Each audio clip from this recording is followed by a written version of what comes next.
बच्चे, अब तुम देख रहे हो ना कि तुम्हारे घर में कितनी सुख शांति हो गई है और सुविधाएं भी तुम्हारे घर में धीरे धीरे करके बढ़ती जा रही हैं और तुम्हारे बच्चे कारी हो गए हैं और तुम्हारी बात को सुनते भी हैं, समझते भी हैं और मानते भी हैं।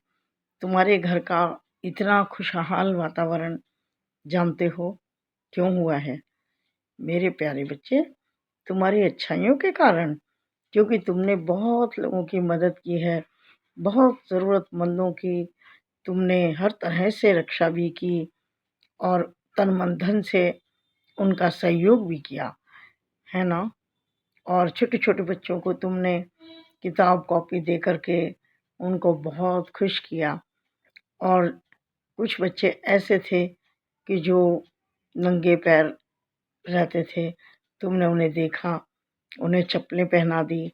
इन छोटे-छोटे कामों से उन सब के घरों में बहुत खुशी आई और मेरे प्यारे बच्चे जानते हो ना, जो देते हैं वही लौट कर आता है और कई गुना होकर लौट कर आता है।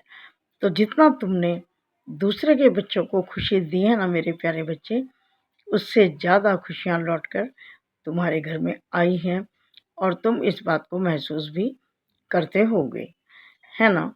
याद करो 2-4 साल पहले कितनी परेशानियों में थे तुम, आर्थिक परेशानी भी थी, बच्चों की तरफ से भी इतने परेशान थे, है ना?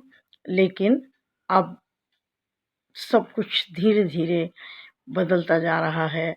एक अच्छा वातावरण तुम्हें मिल रहा है, तुम्हारे बच्चों को मिल रहा है और इस तरह से अब वो आगे बढ़ रहे हैं। तो प्यारे बच्चे, तुम अपने इस अच्छे स्वभाव के कारण ही सबके प्रिय बन रहे हो। जहाँ पर भी तुम जाते हो, सब तुम्हें देखकर कितना खुश होते हैं, गले लगाते हैं और बार-बार तुमसे मिलने की कोशिश भी करते हैं, है ना? और दूसरे लोग जो ऐसा नहीं कर पाते हैं, वो तुमसे बहुत ईर्ष्या करते हैं। कोई बात नहीं मेरे प्यारे बच्चे, ये सब होता है। सबको सब कुछ एक जैसा, एक बराबर कभी नहीं मिलता है। जानते हो क्यों?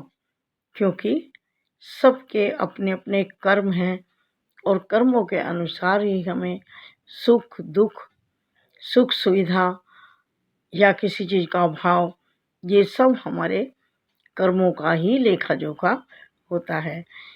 ये नादान लोग होते हैं जो अपने हर दुःख को, परेशानी को सीधा भगवान पर छोड़ देते हैं और सीधा ये कहते हैं कि भगवान ने हमें ये दुःख दिया, भगवान ने ये कर दिया, भगवान ने वो कर दिया।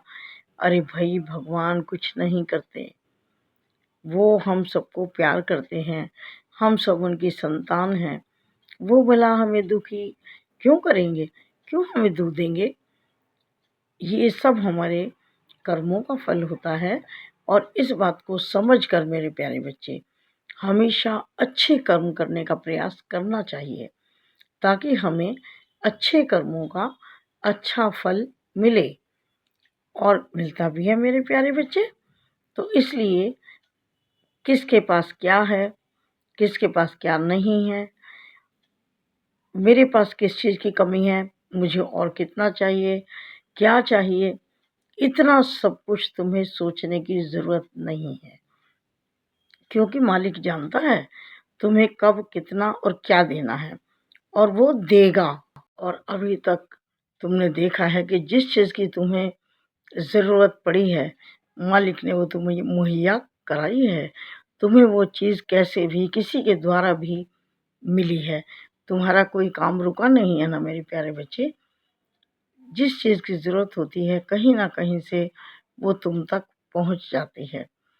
इसलिए अपने कर्मों को अच्छा रखो ताकि तुम हमेशा एक अच्छा सुखद जीवन जी सको और दूसरों के लिए ऐसे ही अच्छे विचार बनाए रखना।